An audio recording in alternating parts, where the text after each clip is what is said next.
Welcome to the LSG podcast, season 2, episode 3, the Boomer Special.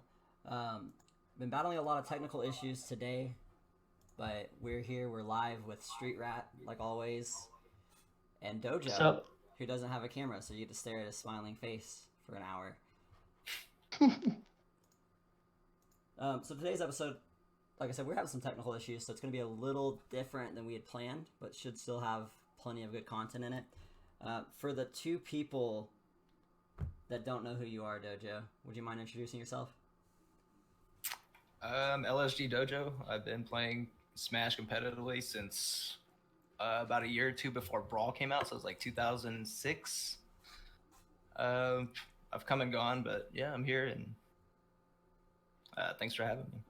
So who'd you main in 2006? So when we started playing Melee, I was really bad. So I never even played Smash 64. When we started playing Melee and learning about the competitive scene, I picked up Marth originally, and then I transitioned into Falco. I really like the spacey meta. Hell yeah, Falco's sick, dude. I love Falco. Yeah, there's a lot of like combo videos and stuff back then were like the in thing, and so there was one by Zoo and another by Ford, the Shizwiz. Like there's a lot of really sick Falcons. They had just started like understanding the concept of like the shine down air combos and stuff like that. And so that was that was really fun to start experimenting with. And then Brawl came out in 2008, and I immediately picked up Meta Knight. Lucky me. And yeah. Just kind of went off with that. Holy crap! Yeah, that is so lucky. That's crazy. Like, okay, I didn't play Brawl competitively, but like, my brother comes home. It's like, I don't know, it's super late, and he puts on Smash, and I'm like, oh man, I love Smash because we used to play Melee before, and I see Olimar. I'm like, dude, this is a guy from Pikmin. I love Pikmin. So I would have been an Olimar main who was like what, like top 5 in the game. By the end, he was like already like top 3. It was like yeah. By the end of lifespan, it was like Meta Knight, then Ice Climbers, and Olimar were like the second and third. Unfortunately, I was like 8, so. That is olden times. Yeah, I couldn't have played that game competitively. Like, I mean, I could have, but it would not have ended well, Yeah, we were. So me and Santi started originally. We had another guy, a couple of other guys that would come and go. But it was literally just us here in West Texas. Like, we didn't have a scene. So it was like me and Santi were just traveling like everywhere. Like almost every week we were going to either Dallas or San Antonio, Houston. Austin didn't really have a scene either. They had a couple of people, but I mean everybody would just travel back then. We didn't have big enough scenes to like hold local like tournaments and stuff. So everybody we had a regional every 2 weeks. So how big was a typical regional back then? Back in early 2000s. On a good day, so like Zyro from Houston was like the main Houston TO. Like he generally got the biggest numbers. You would see 90 to like 110. Anywhere else you would see like in the 60s, 70 range. Like on a bad day, we'd get like 30 people, and like half of them were like the top 15. So it would just be a super stacked tournament. Like your round 2 is like another PR player. Yeah, it's it varied, but I mean, it was always like anywhere from like 30 to 100 people. On a really good day, we'd get like 115. I think one of like the early Hobo 10 or something like that was like 120 maybe. I think the most interesting thing about those events, like you mentioned Hobo, I was thumbing through the Smash Wiki and looking at some results. There were national players that would go to those events with like 100 people in it. Like there was one that Mewtwo King won. Like there might have been more than that, but so Hylian was like a really big like Smashboards icon back in the day. Like everybody knew who Hylian was just like off of like GameFAQs and Smashboards and like all the old like Smash sites. And so I go to this tournament with the guys to San Antonio, and I lost 2 stocks throughout the whole tournament. And so Hylian like super hyped me up like after this. And so like the next Hobo, Mewtwo King and Azin and somebody else all came down to just like body us, and he wrecked me. I had to play Mewtwo King in like my quarter match, and like Mewtwo King, like everybody here's like how robotic he is, and he's the Yeah. robot. And it was because of those years. Like it was just like it was surgical how good he was. He just destroyed me. What Yeah, would you because say like, the oh, I'm sorry, relative go ahead. strength level of Texas versus like those national players was? The top players in Texas, could they hold their own? Were they competitive on a national level? Outside of like the top three, so it was like me, Razor, Ultimate Razor, and Genius. And Genius didn't start getting good until like the end. Like when MLG Dallas happened, that was like the ascension to Genius. It's like before that, it was just like me and Ultimate Razor really that like could hold our own against those like top level players. We had a few other guys that would make some upsets. DMG, UTD Zach, DFAT. We had a few guys that would hold their own and get like those top 25, top 17 places and stuff like that. But as far as like the Mewtwo Kings, like Mewtwo King and Ally at the time, they're practically untouchable. I mean, you would get the occasional set off of them, but if they were both at a tournament, one of those two were winning. Gotcha. That's crazy to think about. Like, Yeah. I didn't really watch Brawl.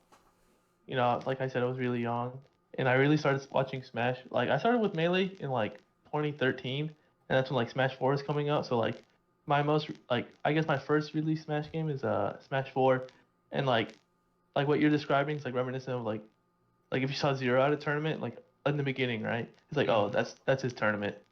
That's it. Like, there's no chance. And like, just to see someone, you know, that good, and like not even that good, just like almost perfect, right?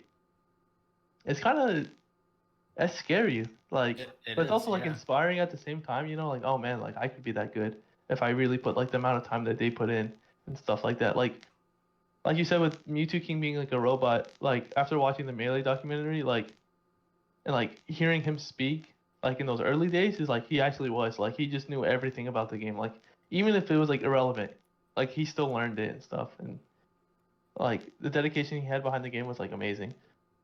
Yeah, it was next level. Like back then, we didn't have like a lot of tools. Like streaming was not like a big thing, especially in those early years, like 08, 09. Yeah.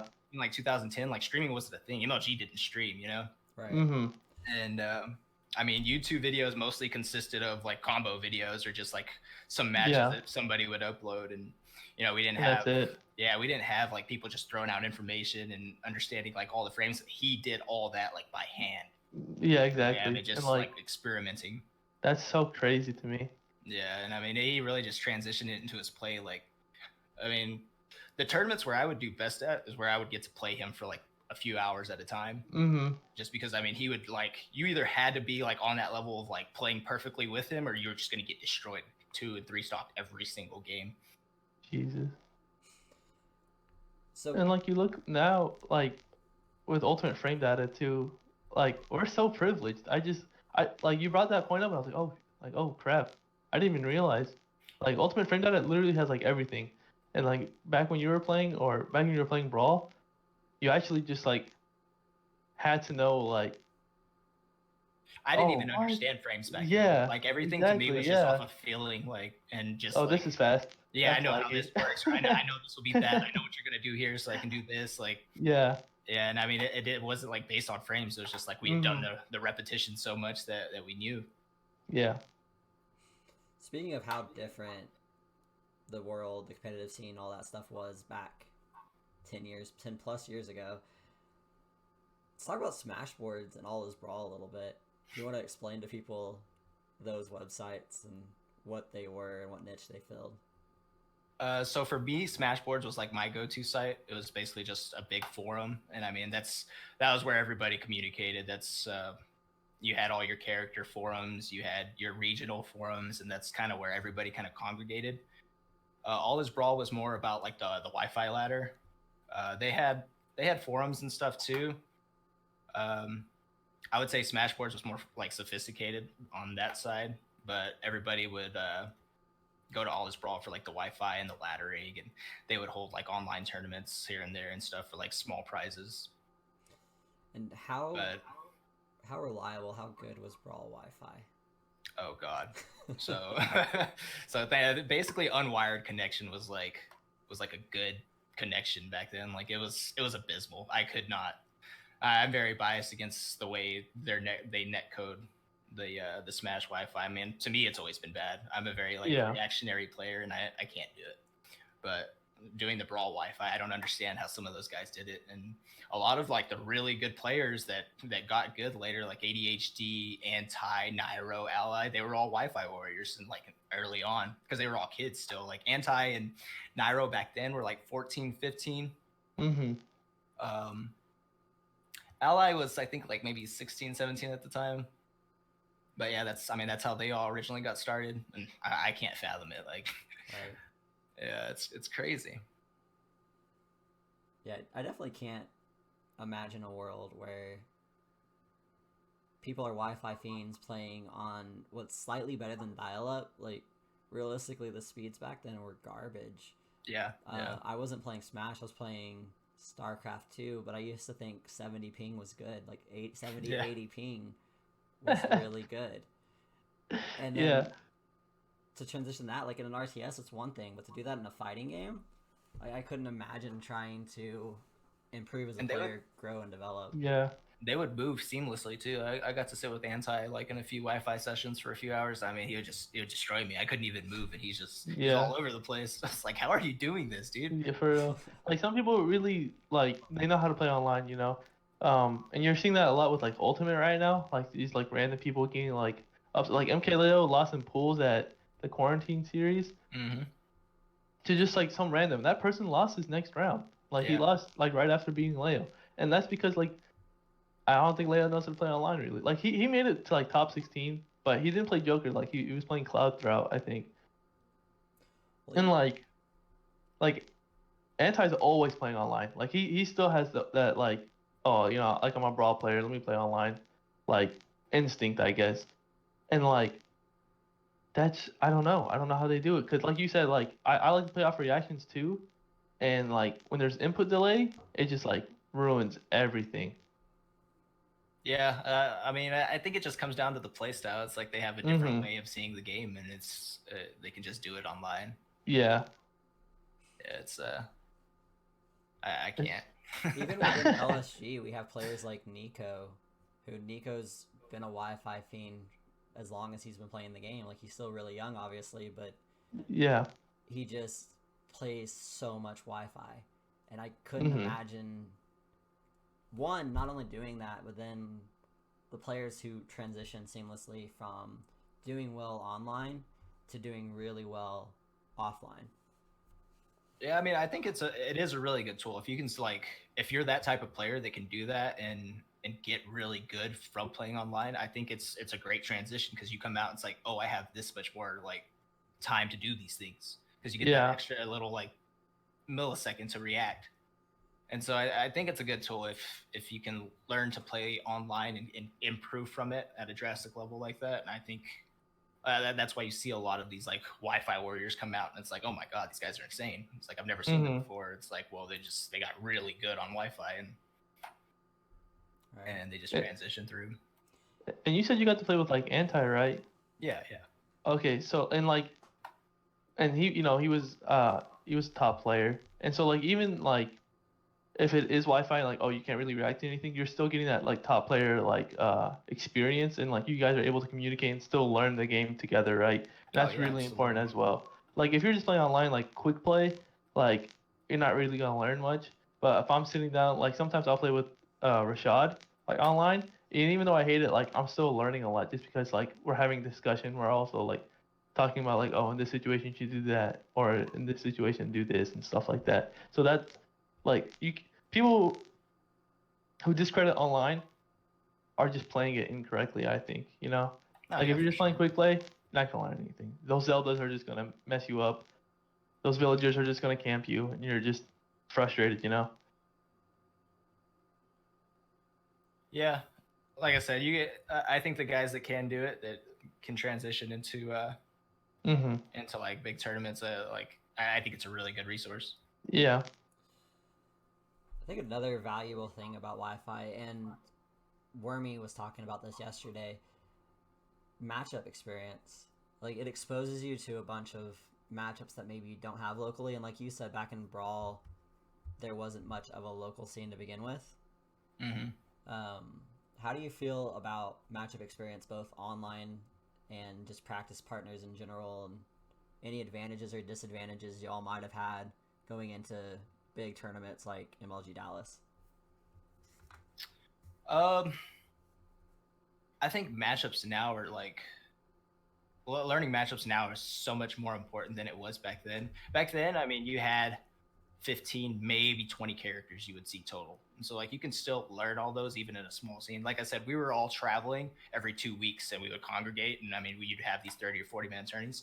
And the thing was, we would make weekends out of it. You know, like the good thing we did have is we had like a few community members who had rather large houses. And so you would literally have 20, 25 man Smash Fest. And then everybody would do the tournament and then go back and another big Smash Fest. And so it was like, we were literally playing like 25 hours of Smash in a weekend. Right. Do you And think... so you're getting all that matchup experience there. As opposed to now, I mean, you have 70, 80 matchups you have to learn, and there's so many viable characters that can all do crazy stuff to you. And so I think it's so much more important to learn now. And I think that's another reason why Wi-Fi is so much more important now, I think, than back then.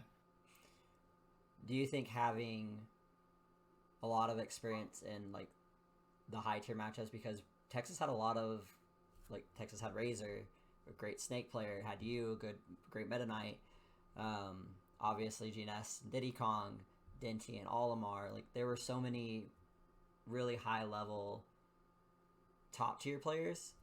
Mm-hmm. How do you think that benefited the Texas scene going into MLG? I mean, like I said, we all had experience across the board as far as like character matchups went. I mean, there wasn't really a character that we didn't have covered like inside the top 10. That was like, I guess Falco was like the only big thing. Like there wasn't very many Falcos, and Larry would come down and just like do insane. First time I played Larry, I got absolutely destroyed. I was like, oh my gosh, like what is happening to me right now?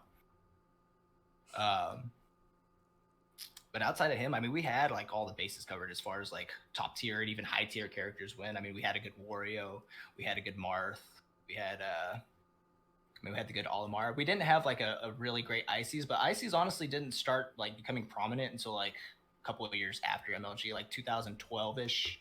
It's like Vinny got really good. 9B came out from Japan and was like insane. Lane was a really good ice climber from the Midwest early on. He was like probably the only one that was like a legitimate threat. Yeah. I did have to play him at Apex. I think it was 2010.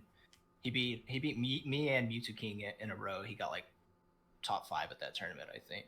Oh wow. Yeah, so he was about the only one that was like that really like big threat. And that was like one of the few characters we didn't have. Everything else was like I felt like we had good matchup experience. Mm-hmm. So we were talking about, you talked about Larry coming out to Texas Brawl events. There was some drama before the event with a bunch of trash talk. I don't know if it was from SoCal or not, but the trash talk around SB? Yeah. You want to get into that a little bit? You want to explain what all that was? So I don't know about anything before the event. I know during the event, they got pretty personal when he was playing, I think it was Rich Brown. So Rich Brown was a SoCal. Oh, all right. Yeah, SoCal Olimar. He was really good. It's like top 3 Olimars, I think. And so this is probably top 16. Might have been, I can't remember. It was like top 16-ish. And right. So he's playing Rich Brown. And I mean, West Coast had a lot of people there. They had Mike Hayes, who's obviously really loud. I don't know if you know anything about the Mike Hayes role. They had a lot of people from like the SoCal area. And so like they get into the game and everybody's kind of like hyping their people up and stuff. And I don't know how it got started, but they started just like trash talking SB, which I mean, it was like, it stuck to the game at first, right? Mm-hmm. And apparently SB had like bit into like something like a jawbreaker or something, like, I don't know, something really tough, and like chipped his tooth like before the event happened. And then like literally during that set, I guess the rest of his tooth fell out like mid set. Oh wow. Yeah, it was like, it was crazy. And then like after that, they got like really personal about it. They like started chanting "brush your teeth." Oh wow. Oh. Yeah, and it was really low. Like so all of Texas, like we're like, come on, like, like that's really crap. So we started trying to just drown it out by chanting SB like really loud, and that was kind of like a thing. Like everybody was kind of like heated after that. SB went on and still won, so that was like he got that. And I mean, he got his top 5 spot, so Hell yeah. he had a really great showing. But yeah, it was, SoCal would get pretty dirty. I remember at MLG Columbus, it was like three months prior, I think. I was having to play one of their Meta Knights, Havoc, and it was like a super close set. He was top 5 at the time there, I think. I think he was like their number 5. Mm-hmm. And we have this like ridiculously close set. It was game 3. All 3 games were like we were both like 150 plus on our last stop. And the entire set, it was like a 15-20 minute set. The entire set, I had like 10 people from SoCal. I couldn't hear anything but them talking. And I mean, just all kinds of trash. And they were pretty notorious for it. Like I said, Mike Hayes was obviously a really loud guy back then, and I mean, still is. Yeah, even during like in game. Oh my god, that's yeah. That's cursed. But yeah, so that happened. But he had a really good tournament regardless. And that was good for him. Mm-hmm. Do you remember his final placement? I can't pull it He up got- in a minute. We're having. He got 5th. Yeah.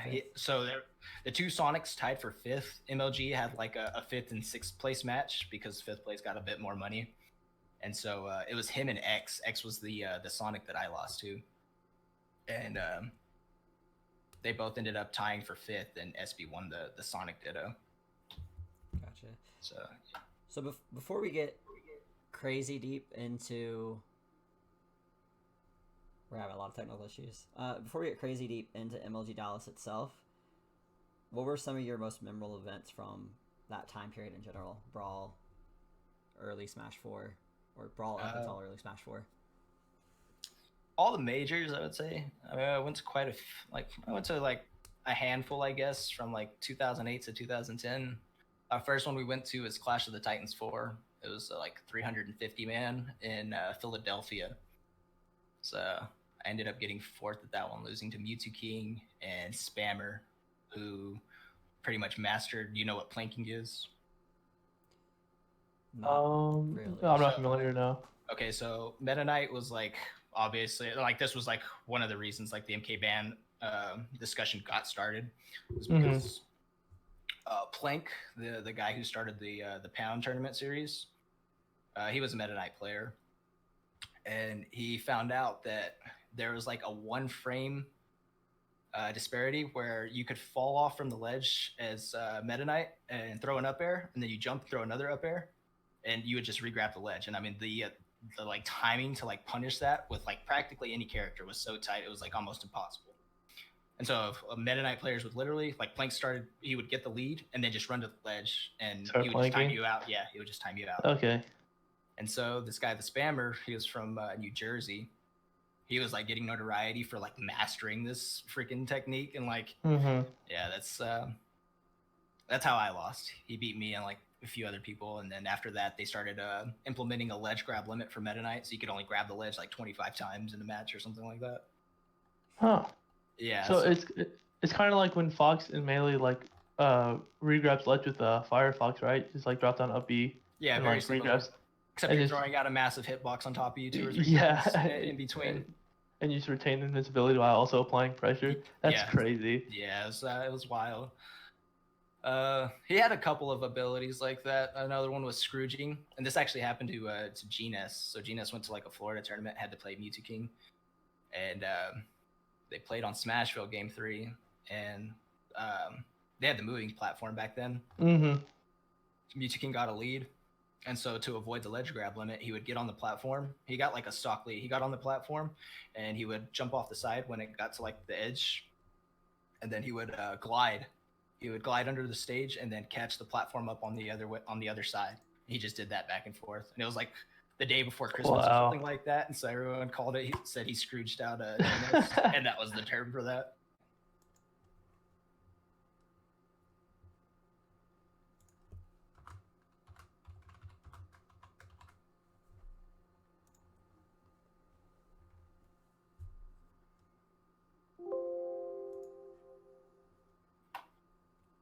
All right, we are back live, hopefully, on YouTube with the Facebook stream down. Let's just make sure everything's working real quick, and then we'll get back to the conversation about some of Dojo's best experiences in Brawl.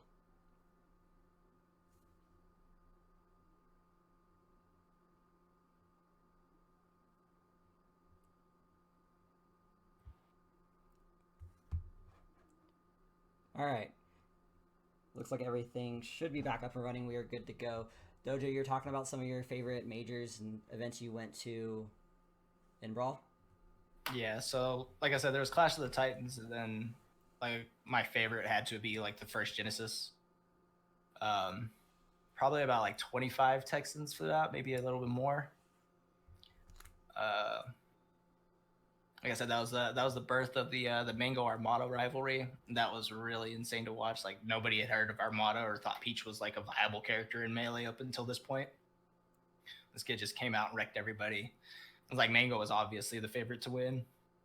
And so we got to see that first set where Mango went Falco, and they had that really insane Game 5 set. And we were seeing Armada do all this crazy stuff, and then Mango came back out with the puff that he hadn't played in like a year, and just, I mean, had the biggest clutch moment ever. Like everybody was screaming, like he had that Mango moment where everybody's chanting Mango, and he has that it was the Rory. Yeah, with the rest. The rest? I mean, the entire Oh my gosh. like we went crazy. People were jumping off chairs and tables, and it was wild back then, man. Like people were like, I feel like with esports now, everything's like, yeah, everybody's like very like hype and stuff, but like everything's organized. You know, everybody, there's a viewing area and stuff. Man, this whole venue was just filled with people. The chairs were everywhere. People were literally standing on tables, and it was crazy. As far as my tournament like bracket went, I got fourth at that one. So that was the first time I played Larry. And this, I mean, when I say he destroyed me, that was an understatement. He 3-stocked me the first game like so fast. And, like I tried to get defensive really fast because the first stock was just like complete destruction. And I was like, oh god, I got to figure out how to. So like I started like platform camping. He went up on the platform and like comboed me to like 80 as Falco. I was like, what's happening to me right now? What's going on? Yeah. So I had to make like a really big losers run. I went through like half of like the SoCal PR. Then I had to play Larry again. Mm-hmm. And so this was like a second talking point about the MK ban discussion, was this set between me and Larry. So I platform camped him on Smashville. So I didn't do like the Scrooging. This was before Scrooging was a thing, so I didn't even know about it.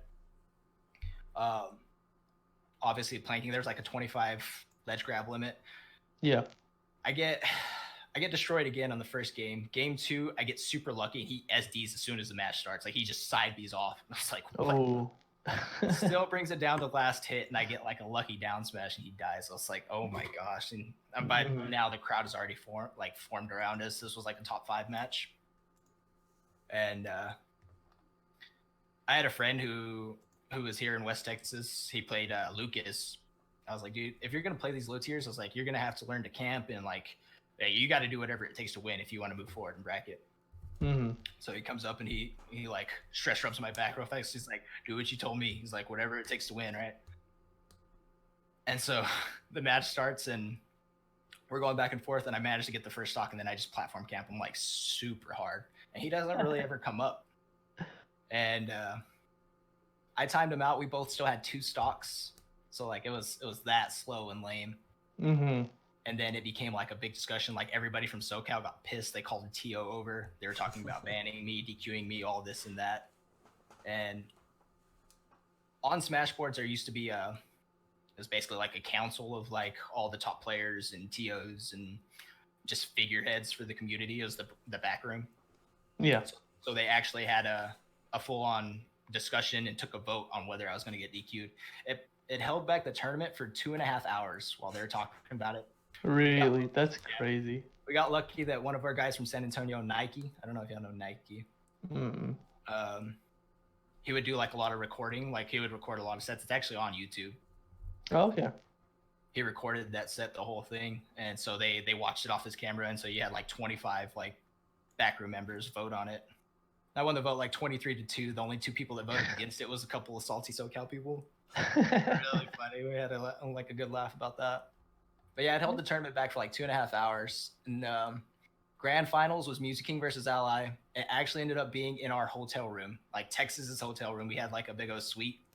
Oh wow. There was like 12 of us staying in there. That's actually where they held grand finals for freaking Genesis. Because what, the venue closed? Yeah, the venue closed. Like it didn't happen until like almost 1 in the morning, I think. Oh wow. Yeah, it was crazy. But it was very grassroots back then. Like I said, now with the esports, Yeah. it's so organized and Mhm. it's nice to see. Back then, it was just like it was like that. It was like ghetto almost. Like we were in a hotel Yeah. room playing grand finals at the biggest major at the time. Do you think the changes in the development of the scene, do you think it's largely for the better, or are there things you miss? Are there There's you definitely don't things I miss. We were a lot more tight knit, I think, as far as the state. Like we were all really close. I mean, we definitely had like your cliques and stuff, but because we were all traveling so much, it's like, I mean, everybody hung out with everybody. And now I feel like obviously like the cities are more sectioned off, and even within like the bigger cities, DFW and Houston, I'm sure. I mean, you have all your crews and cliques all over the place. Yeah. Right. That's the main thing. It's nice having the esports backing. Like back then, esports wasn't even like a term for us. Like it was just we're competitive Smash players. Yeah. So it's nice to see like all the structure that's been added and all the resources we have now.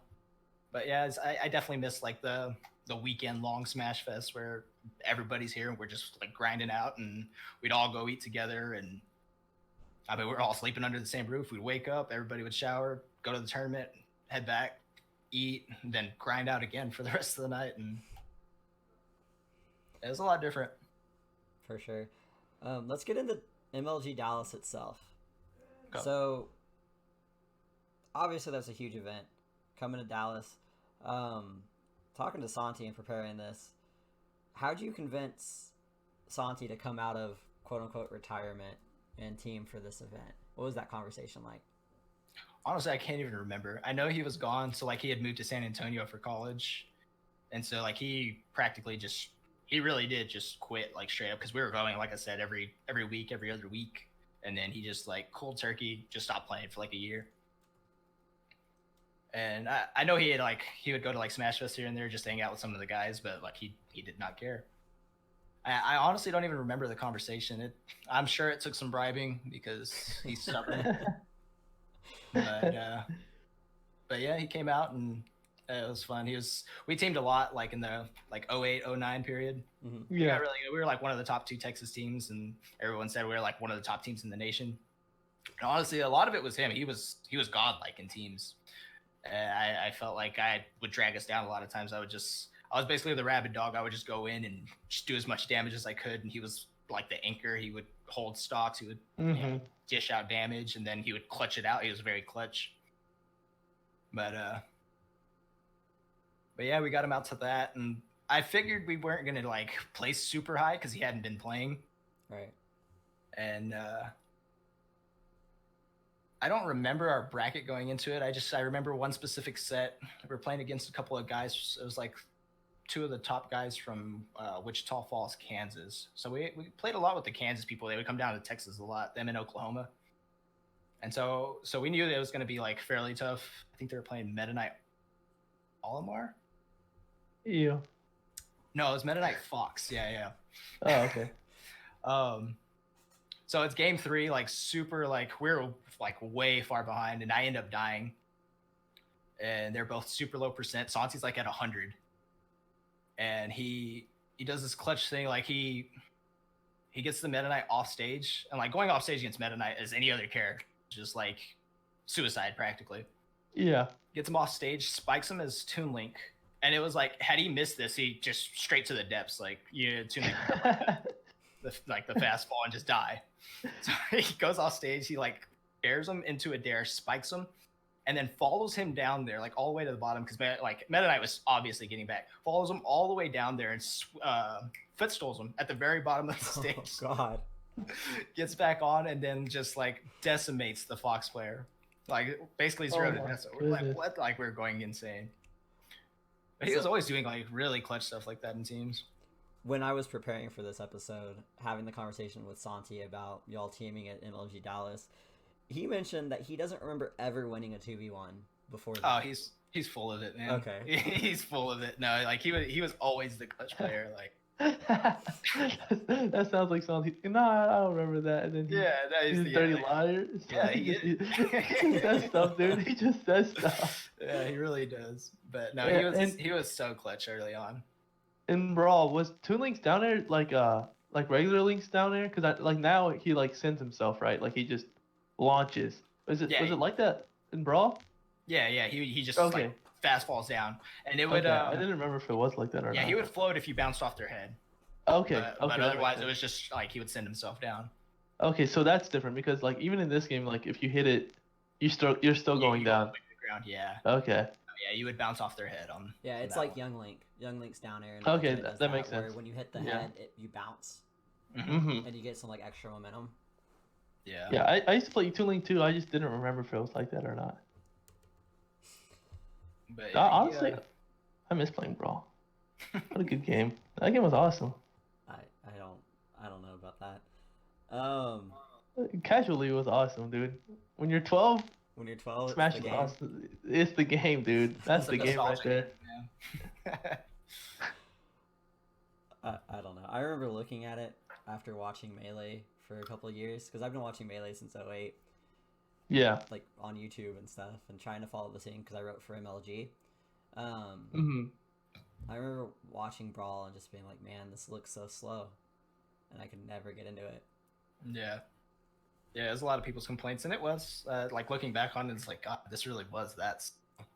It didn't feel like it when you were playing though, because you were just constantly thinking, and it was all just about positioning and just holding advantage. And but yeah, looking back, it definitely was that slow. How do you think the seeding was going into Dallas? Do you think it was fair? Do you think MLG did a good job? Do you think Texas was underrated? Well, they seeded it. So the top, I think, what was it, 8 or 12 seeds? I think it was the top 8 because they did a top 16 championship. Yeah, so the top 8 seeds were all like based on qualifier points. So it was the circuit, right? It was a 5 tournament circuit, and so you had to go to those tournaments if you wanted to be seeded well for the the top players for the championship bracket. So the like top 8 guys just got in for free. They didn't even have to play like the initial bracket. Right. As far as like the entry bracket, it's like I don't remember too much about the seeding. I honestly don't even remember like the first like half of my bracket. It's been so long. So I don't even really remember like what that seeding was like.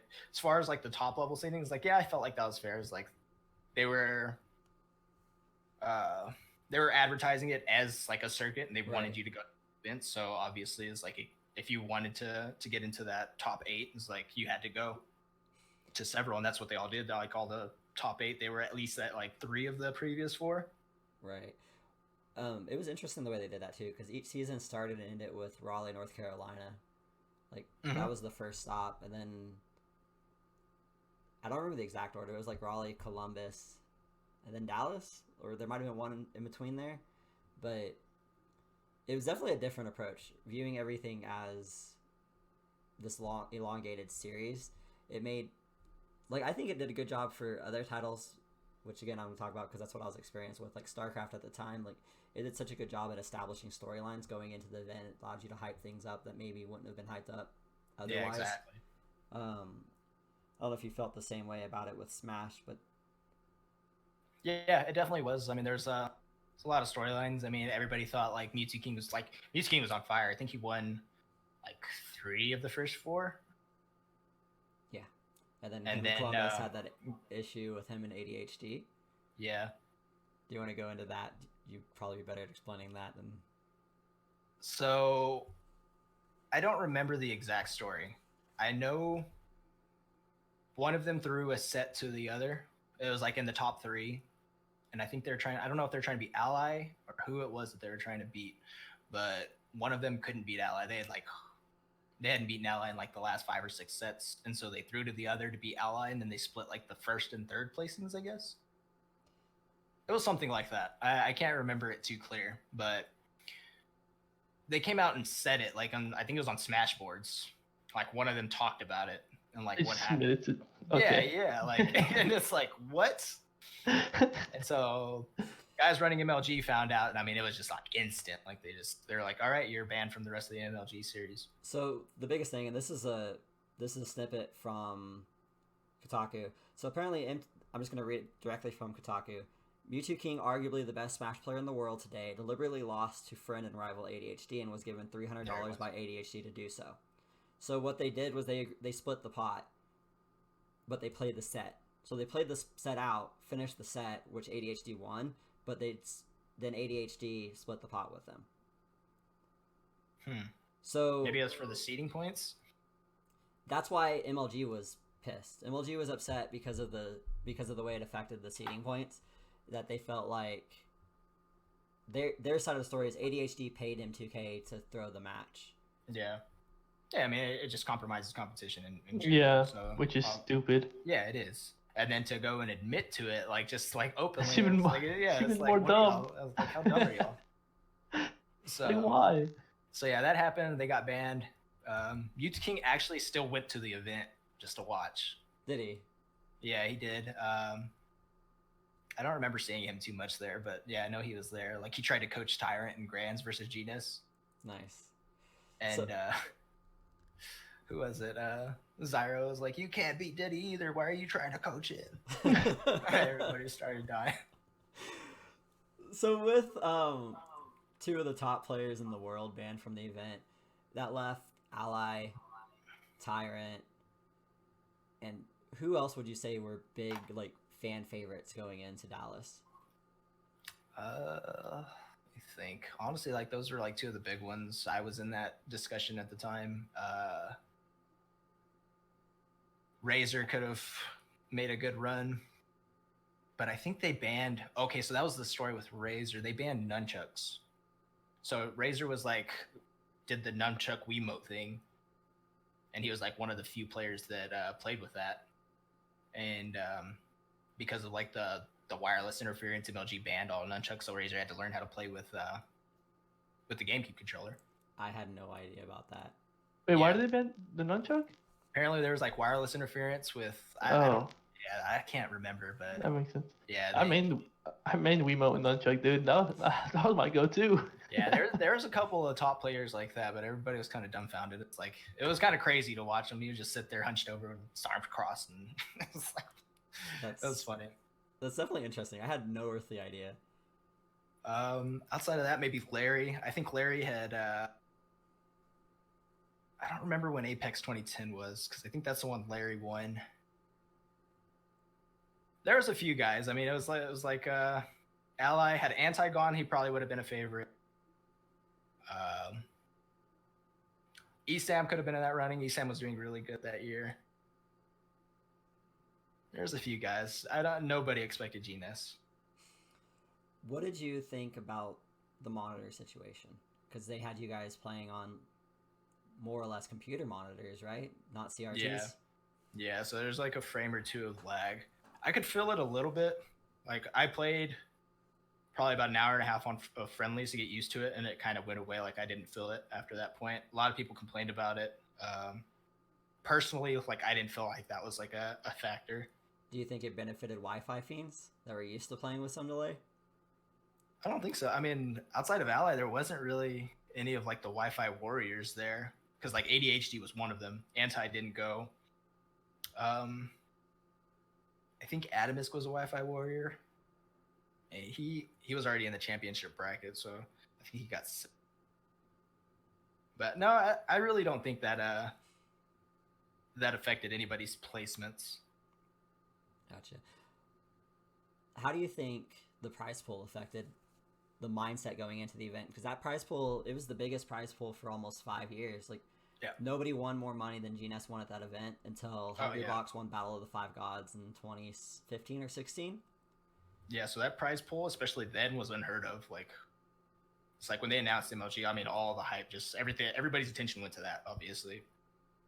It definitely had a lot of people shook. I remember, so we stayed at a local Dallas player's apartment, and he had like half of the top players there. So like Mike Hayes, Tyrant, Lee Martin, Mewtwo King, Ally, me, and a number of other guys all stayed in this one dude's apartment. So like, I mean, we were all like doing round robins and stuff or whatever. But I remember the car ride there on that final day. I had driven us to Dallas, but I had Santi drive. I was like, I need to like focus in, and we had taken with us Ally and Lee Martin. And it was the most quiet, like 30-minute car ride ever. Like everybody was just like, you can tell, like the atmosphere. Meditating. Yeah. How much was the prize pool? The total prize pool was 25,000. First Oh place my won God. 12.5. I think Tyrant won like 7.5 for second. Third got top 8 was guaranteed, or 8th place was guaranteed $1,000. Yeah, it was unheard That's of money better at the than- time. Yeah, That's better than Evo now. extremely. What the hell? Yeah, like I got like at that first Genesis, I got 4th, and then we got 3rd in teams, and I barely made $1,000. And so just like to get like 12 grand for a first place turn, I was like, what the hell? It's crazy. So I think it definitely had some mindsets like shook. And I think that you could see that like Ally got, I think 5th or place did Ally get? I know it affected him. I felt like it affected me. I definitely choked in my winners match. I had to play X, a Sonic player, and I had Sonic experience with SB. Yeah. And they placed the exact same, so they were similar levels, but I definitely felt like I choked that one out. Ally got 4th, that's what it was, but he still ended up doing well. I mean, like, it's understandable. Like you said, that prize pool is just unheard of. Like, even today, like, I mean, obviously with like, actually, I don't even know how much majors are giving out like It's now, but not that big. it's still not that crazy. Like even at Evo, like the biggest fighting game tournament in the world, like top 8 with like 3,000 plus people, whatever, is like $800. I don't know. Like that's crazy. Like if you're getting 7. Yeah. Like I feel like at this point, for like Smash at least, like Evo, it's not about like the money or anything. It's just like, oh man, I want an Evo. That's it. That's all it counts for. Yeah, it's the notoriety behind Evo, I think. Mm-hmm. No, MLG Sundance, who is the owner of that company, he did a phenomenal job about getting VC money into esports. So MLG had VC funding back in 2009. So 2009, they had venture capitalists that were giving them money to help run these events. So they were able to do things like the prize pool, etc., and do all kinds of stuff that at the time was completely unheard of. Like even nowadays, like you were saying, it's unheard of in fighting games. Some of the like big, more mainstream esports are making ridiculous money now, but League, Counter Strike, Fortnite, yeah. But Fortnite is crazy. How much did Idon take home for winning Capcom Cup? Let me look that up. I have no idea. Oh, his total winnings from the tour is $126,250. Wow. That's in Street Fighter. That's insane amounts of money in there. He won 120 grand for winning the Capcom Cup. And that's what you get when you're, the developers of your game like back to tournaments. Yeah. Spend crazy money to make it successful. Yeah. Because in turn, that makes your game more successful. Isn't that crazy, Nintendo? Are you listening? Please. Is Nintendo watching Please. Blast Gaming podcast? We kind of hinted on it earlier, though. Like, that's one of the reasons I'm really looking forward to Riot's venture into fighting games. Fighting games, yeah. It's going to do so much for the FGC, I think. But back to MLG Dallas 2010. Let's take our little time machine back a decade again. G-Ness and his level up at the event. Like, Santi, the way he put it was quote-unquote that G-Ness was in God mode. Like, he just leveled up, he ascended, and he played out of his mind. Dropped very few games. I don't think he dropped a game. You don't think he dropped a game? No, I can't remember him dropping a game. I know he 3-0'd Ally, he 3-0'd ESAM, he 3-0'd Tyrant. I'm pretty sure he 3-0'd X. No, I know he did. Yeah, I don't think he dropped a game the whole tournament. So what was it like it to was see someone from inspiring. Texas do that? Oh man, it was like if I couldn't win, like I was really glad Genius won just because of his personality. He's just such a down to earth kind of dude and just very happy go lucky. He's like I never see Genius really pissed off. I mean, you would see him salty back then after like a few like some losses, but he's just one of those happy guys. So I was really glad for him that he won. But just actually watching because we would play at almost every regional we went to. Like obviously we were in the top 3, so and I remember like okay, so I probably won. He hadn't taken a set with me. I'd probably won 20 something sets in a row. And it was right before this we went to a regional. It was the preparation, the MLG Dallas preparation regional. And I don't know what happened, but he came out and he beat me 2 sets for the first time. I actually raged. This is like the only time I raged in Brawl. It was a loser final set. And it was game 5. I was timing him out, so we had a lot of time. He was trying to get in on like a really like perfectly campy Diddy was super hard, and like he was just in another mode too. Like I'm timing this guy out. Yeah. So like that was my whole strat game 5, and I had it the entire time, and he gets the lead, like a 2% lead with like 2 seconds left.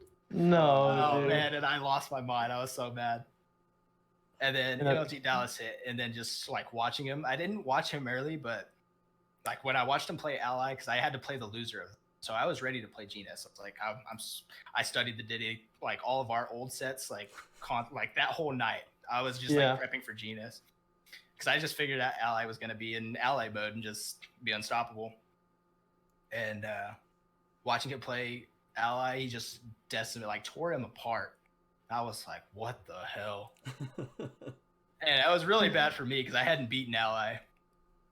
But just like watching that, I was like, oh my god. And then after I lost to Allies, like I went and watched the rest of Genius' sets, and just watching him tear apart everybody, it was just like it was awe inspiring because I had never seen him play like this. It was perfect.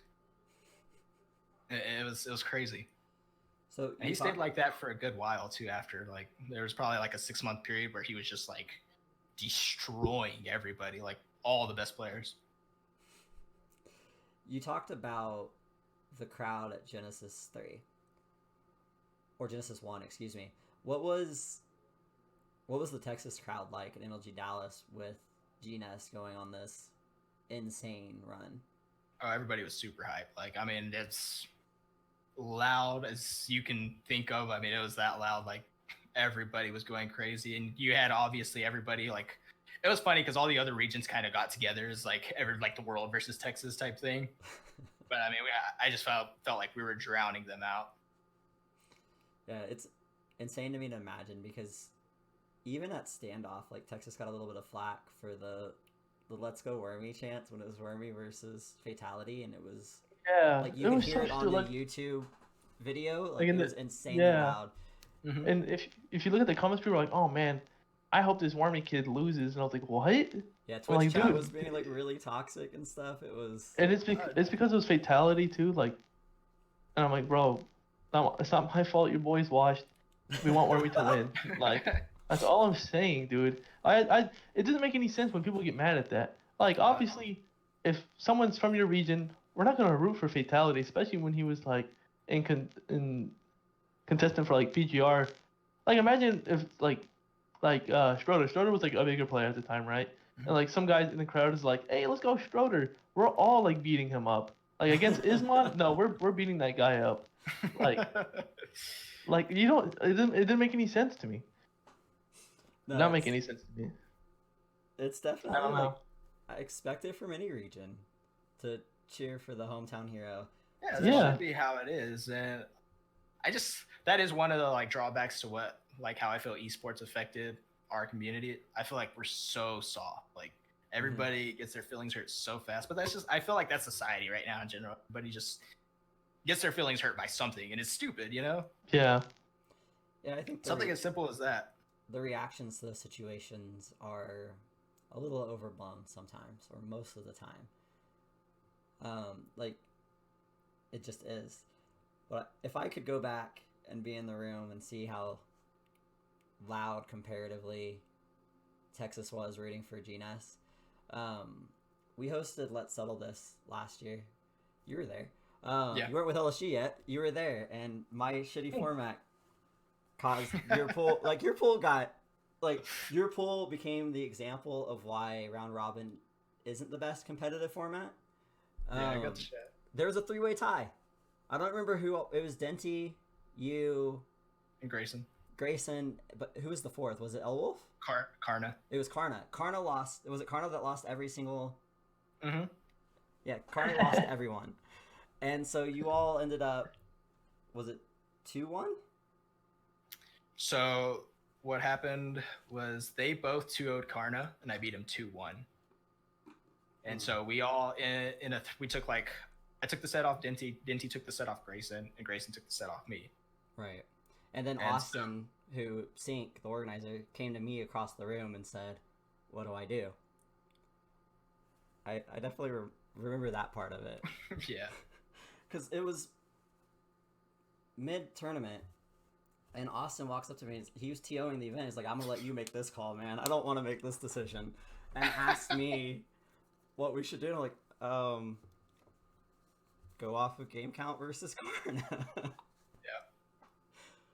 It was a tough, horrible decision. But the point was, when Grayson and Razor were playing grand finals of that event, that little coffee shop got so loud. And that's how, that's how events should be. Yeah, I agree. It was so hype. And so I when I imagine the hype at the MLG Grand Finals when GNS is up 2-0 versus Tyrant, that's my closest frame of reference. That's how I imagine that was. A bunch of people ridiculous excited to see their boy be a player from Southern California when you guys are already, there's a little bit of pent-up animosity because of the trash talk against SP. Everybody already has a bad taste in their mouth. So I imagine it fueled the crowd even more to get it hyped up for GNS and him taking the win in the fashion he did. Yeah, we were all going crazy for sure. I mean, pretty sure we crowd surfed him after he won. Oh wow, that's awesome. Yeah, it was insane. I wasn't there for Isman versus Stroder, but man, I wish I was because everyone was going bonkers. And then he almost beat Sam Sora at. He got robbed. He got so robbed, dude. Yeah, that's trash. Freaking best of 3. Oh, just kidding. It's best of 5. Come on. Oh, anyways, but everyone was right and then there. Grayson gets robbed today. The world's out for Texas. For real, nobody wants to see us succeed. Yeah, but we will. They underrate us heavily. Yeah. But everyone was just around Samsora and Isman. It was I couldn't even see the screen, and I'm 6'2", you know. I couldn't. There's just so many people. Yeah. I'm trying to look over everyone. Oh my god, I love that dude. And when I beat Isman at SFC, I turn around and it wasn't a huge crowd obviously because it's only an SFC, it's a local, but there was 10, 15 people just standing behind me, and I was like, oh, what the heck? And I don't know, that it amped me up, you know. I love crowds. I love that stuff. That's the beauty behind competitive anything, you know. Yeah. It's that feeling of hype and adrenaline. I mean, that's I think that's why we all do it. It's a thrill, you know. Yeah. No, it definitely is. I remember the Grayson chants at Low Tier City. I don't remember who he was playing, but everybody in Dallas, all the HMO boys were in the front row while Grayson was playing on stage, yelling for the. It was RJ. Was it RJ? It was RJ because I had a side bet on it. Oh, that's yeah. right. And RJ won. Yeah. No, dude. That was the only side bet I won that weekend.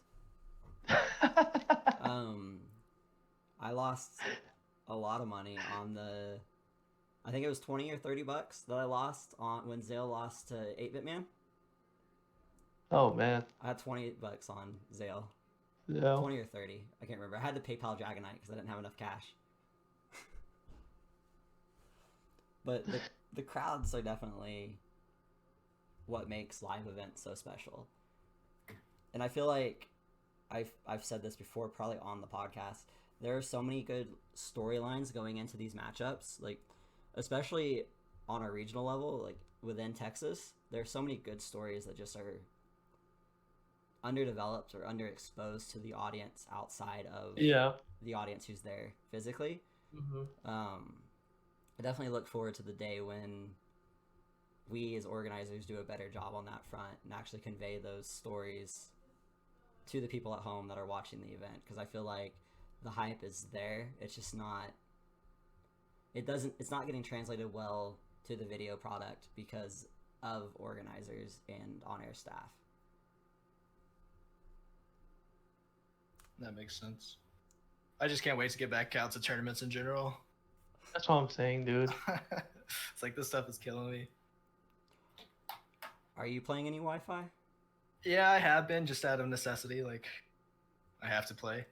Yeah. I've been labbing a lot. I've been working on a couple more characters. But yeah, I do Wi-Fi for as long as I can stand it. I'll play for a couple hours, and it's like, I okay, feel I've had that. enough of this for a few days. I feel that. As soon as I see one lag stutter, I'm like, all right, I'm done. I'm done for tonight. Get me out of here. I played on stream for a little over 3 hours last night, and one of the people in my viewer arena was from Canada. Oh, And wow. there was like at least a half a second delay on everything. Oh, hell And no. I was playing Young Link versus ZSS. It was awful. I just stood across the stage and threw projectiles because I was like, I can't really do anything else. Yeah. But I guess we're going to wrap up the episode. Like I said, if you're here watching, thank you for coming back to the stream after the issues with Facebook. The VOD, I'm going to edit it after this, and we'll get a full VOD up on YouTube that has the entire episode. Obviously, there'll be a little technical issues with that due to the nature of the stream crashing in the middle of a podcast episode. But I appreciate everybody tuning in. Dojo, do you have anything you'd like to plug or promote? You can just follow me at Twitter at DoJesus. I'm looking at getting a stream going here, hopefully within the next month. So be on the lookout for that. And just follow all the Last Stock Gaming social medias. I'm sure Tim's going to plug that. So yeah. All right, Ahmad. You can follow me at _streetrat on Twitter, and then at street2_rat on twitch.tv. I have been streaming again recently. Probably gonna stream tomorrow, maybe tonight if I get my work done. And like Dojo said, follow all the LSG media. There's an Instagram, there's Facebook, there's Twitter, there's YouTube. We'd really appreciate it. And that's it from me. All right. For me, you can find me at moo_SSB on Twitter, Instagram, and Twitch. On Twitch, I'm live every single evening at 8 p.m. Central. I try to stream till at least 11 o'clock Central, but that comes and goes. Tomorrow, start of a new series called Moo's Monday Musings, where it'll be similar to the podcast, but slightly less focused. Tomorrow, we're having this guy on, and we're going to talk about Battle Royales. So it's going to be a fun time. Slightly more polished than this episode, but less polished than most podcast episodes. It should be a good time. Yeah. Then all the Last Stock Gaming stuff, like everybody said, Last Stock Gaming on Twitter, Facebook, YouTube, Mixer, ? Every platform under the sun. So hopefully we'll see y'all there and see y'all back next week for an episode I'm calling Nice Backer. I'm going to have Kimona on, and we're going to talk about commentary and